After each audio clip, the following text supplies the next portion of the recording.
I've got no roots, but my home was never on the ground. I've got no roots, but my home was never on the ground. I've got no roots.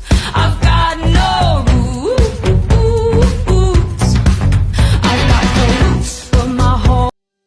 Assalamualaikum warahmatullahi wabarakatuh dan selamat pagi.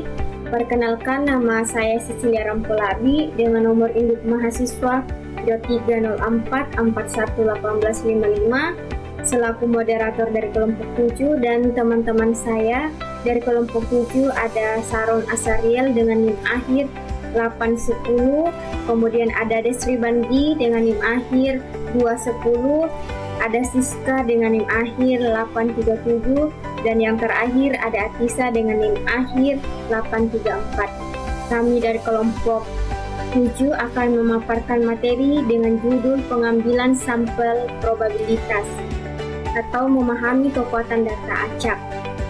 Untuk mengefisienkan waktu pada kesempatan ini secara berturut-turut saya persilakan kepada pemateri dari Siska, kemudian Saron, Desri Bandi, dan terakhir Atisa. Saya persilakan. Pengambilan sampel probabilitas.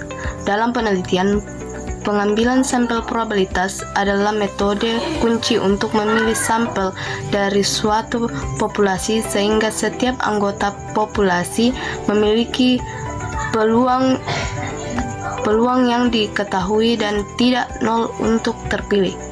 Ini memastikan hasil representatif dan dapat digeneralisasikan.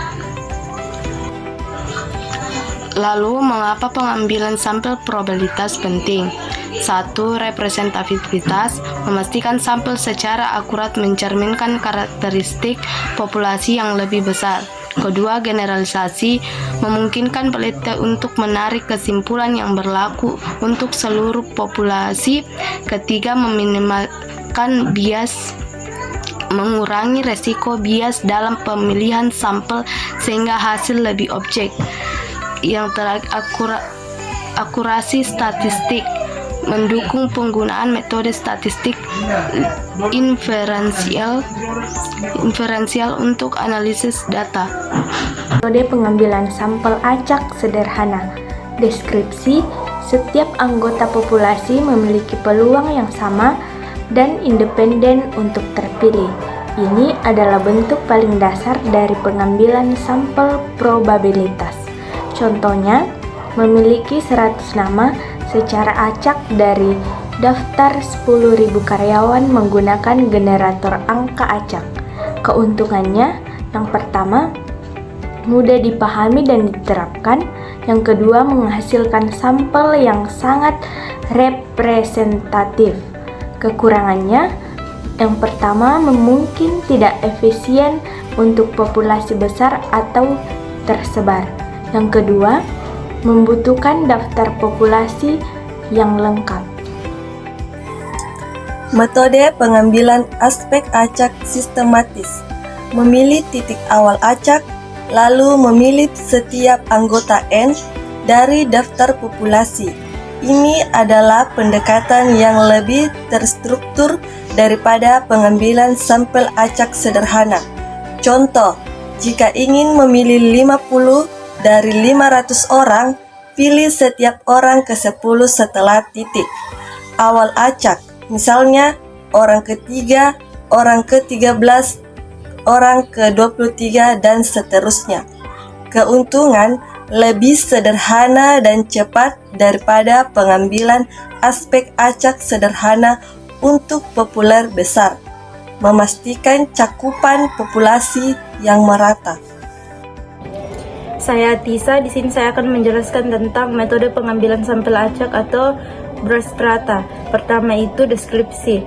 membagi populasi subkelompok atau strata yang homogen berdasarkan karakteristik tertentu, kemudian mengambil sampel acak dari setiap strata. Contoh, meneliti kebiasaan belajar mahasiswa, membagi populasi berdasarkan tahun akademik atau tingkat 1, 2, 3, dan 4, lalu mengambil sampel acak dari setiap tahun. Keuntungan, meningkatkan representativitas terutama untuk subkelompok minoritas, mengurangi kesalahan pengambilan sampel. Kekurangan, membutuhkan informasi tentang karakteristik strata populasi, dan yang kedua itu prosesnya lebih kompleks. Kesimpulan dari materi yang telah dipaparkan oleh teman kelompok saya dari kelompok 7, yang pertama ada pentingnya probabilitas.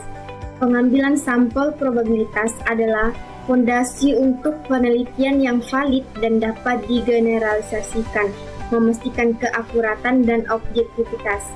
Yang kedua ada metode beragam. Pilihan metode seperti acak sederhana, sistematis, dan berstrata bergantung pada sifat populasi dan tujuan penelitian. Kemudian yang ketiga ada penerapan yang tepat. Pemilihan dan penerapan metode yang benar sangat krusial untuk menghasilkan wawasan yang andal dari data. Mungkin itu saja yang dapat kami sampaikan pada presentasi hari ini. Jika ada tutur kata kami yang kurang jelas, kurang lebihnya mohon dimaafkan. Saya akhiri dengan wabillahi wal taufiq wal hidayah. Wassalamualaikum warahmatullahi wabarakatuh. Terima kasih.